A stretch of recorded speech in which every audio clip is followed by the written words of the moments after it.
ખોડલધામ ફરવા ગયા, ત્યાંથી મળ્યો મને 1 લાખ રૂપિયાનો મોબાઈલ। એમાં છે એવું કે 500 કિલોમીટર દૂરથી મોગેરા મહેમાન આવી ગયા ને પ્લાન બની ગયો ખોડલધામ ફરવા જવાનો। એટલે પછી 2 ગાડી તૈયાર કરીને અમે પણ મહેમાન સાથે હાલતા થઈ ગયા ખોડલધામ જવા માટે। વચ્ચે આવી ગયું વીરપુર, એટલે અહીંયા રોકી ગયા જલારામ બાપુના દર્શન કરવા। તમને તો ખબર જ હશે કે જલારામ બાપુના મંદિરમાં ફોન લઈ જવા નથી દીધા, એટલે અમે પણ દર્શન કરીને આવી ગયા ડાયરેક્ટ બહાર। દર્શન કરી લીધા, ત્યાંથી પછી હાલતા થઈ ગયા ને દેખાઈ ગયું ખોડલધામનું પાટિયું। ખોડલધામ તો પોકી ગયા, પણ અહીંયા આવતા આવતા વાગી ગયા 2, એટલે સૌથી પહેલા તમે આવી ગયા પેટ પૂજા કરી લીધી ને પછી ડાયરેક્ટ એન્ટર થઈ ગયા મંદિરની અંદર। અહીંયા પણ મંદિરની અંદર ફોટા કે વિડીયો નથી બનાવવા દેતા, એટલે અમે દર્શન કરીને આવી ગયા ડાયરેક્ટ નીચે। પછી આવી ગયા ડાયરેક્ટ ચા પીવાને। તમને ખબર હોય તો કોમેન્ટ કરજો અહીંયા ચા પીવાના કેટલા પૈસા લે છે।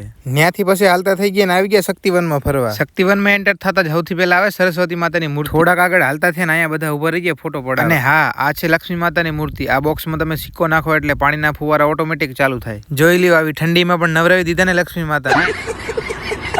હાલો, હવે 1 મિનિટના વિડીયોમાં મારે તમને કેટલું કેવું, તમે પણ જો ખોડલધામ ફરવા આવ્યા હોય ને તો તમને અહીંયા બેસ્ટ વસ્તુ કઈ લાગી એ મને કોમેન્ટ કરીને જરૂરથી જણાવજો।